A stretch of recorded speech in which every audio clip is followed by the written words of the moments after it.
today we've come out here to explore the San Xavier Mission, which is just a little outside of Tucson.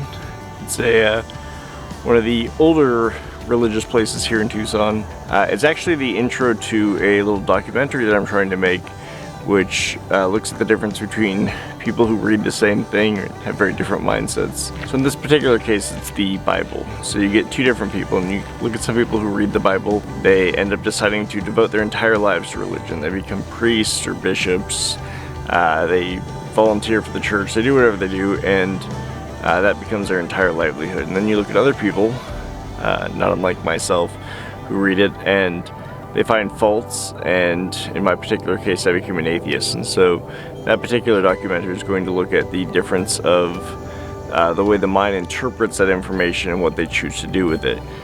So I came up here today to shoot some B-roll shots and things like that, and it's actually one of the more interesting things with being bipolar is a lot of people find religion to be a safe haven or a comforting fact, like this life is difficult, but in the next life things will be better.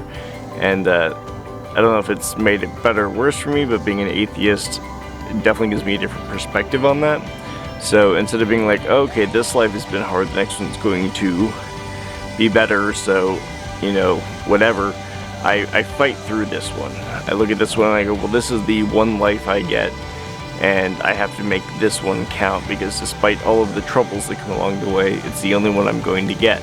I think kind of figuring out where you stand religiously or what you believe in for what happens after can play a huge impact on how you live your life day to day, because again, when it comes to different situations, especially in some cases suicide, like some people look at suicide as a moral sin, and so if you do that, you're going to hell, it's never going to be okay. And I've never looked at it that way. Now, the reason that may help some people not commit suicide with mental illness, but in my particular case, it's not a factor into why I don't do it. I don't do it because I want to live, because this is the only chance I get. So I think looking at how religion impacts you personally is a very important thing in how you deal with your mental illness, and a big factor in how you deal with and live your life. But that's it for this one, and for anybody watching, thanks.